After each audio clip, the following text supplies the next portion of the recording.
Is it even possible to have a productive meeting? Well, it is, and I'm going to show you how coming up next.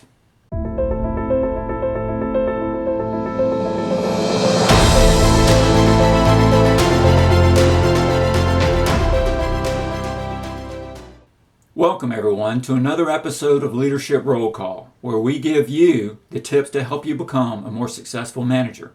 I'm your host, Michael Finley. So our topic today is a word that makes everyone shudder: meetings.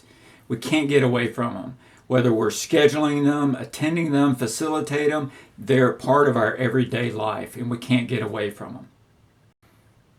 Would it surprise you to know that in the U.S., there's over 55 million meetings per day, and that on average, managers attend 12 per week? So the question of the day is, how many meetings do you attend per week? Please put it in the comments below. So is it even remotely possible to have a more productive meeting, thus hopefully cutting down on the frequency of them? Well, the good news is there is. You just have to work at it a little bit harder. The first thing you want to do to have a more productive meeting is invite only the necessary people.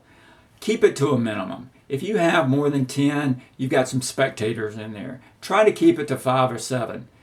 Google, for instance, only has a maximum of 10 people per meeting. This helps keep their meeting more productive. Second, you want to start on time. Now, I know everyone says that, but everyone says, well, in my culture, we always start 5 or 10 minutes late. And that's the problem. You always start 5 or 10 minutes late. If you start your meetings on time, pretty soon word's going to get around and people are going to start showing up early to make sure that they don't miss the opening of the meeting. So start your meetings on time. Third, right before the meeting or at the beginning of your meeting, you want to state the purpose of your meeting. Now, 63% of all meetings don't have a stated agenda, and this is what causes a lot of problems. Now, your meeting could be to generate ideas or to come to a decision or for information sharing. All of those are fine reasons to have a meeting. But what if you have a meeting and some people are trying to generate ideas and while others are trying to come up with a decision? This is where it becomes confusing. So at the beginning of your meeting, you want to state the reason that you're having this meeting and what you want to get out of it. An example of this would be, at the conclusion of this meeting, I want to have accomplished X. So state the reason that you're having the meeting at the beginning of the meeting. Fourth, you want to make sure that everyone there contributes. If they don't contribute, they probably don't need to be there. You don't want spectators, you don't want bystanders. You want everyone to contribute, you want everyone to share the information that's necessary to come up with whatever it is you need to achieve. But expect everyone to contribute. Fifth, you want to keep everyone on track.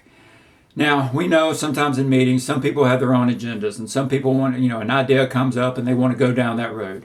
We want to keep the meeting on track, and that's your job as the host. So if someone comes up with a different idea of what you're going to talk about, tell them that you'll table that and we'll have a separate meeting on that. But you want to keep the meeting on track of what you're trying to do. Next, as the meeting is starting to wrap up, you want to define the next steps and who's responsible for them and when they're responsible for them. So what are the next steps, who's responsible for them, and when they're responsible for them? Define that before the meeting's over with. And lastly, this should go without saying, but unfortunately a lot of meetings go over, you want to end the meeting on time. By ending the meeting on time, you show that you respect everyone else's time. So end the meeting on time. These simple tips can help you have more productive meetings and hopefully cut down on the frequency of meetings. I hope this brief overview was helpful for you. If you have a comment about this topic or any other topic that you would like to see in the future, please put it below. And if you haven't already, please subscribe to our channel. And until next time, good luck with having more productive meetings.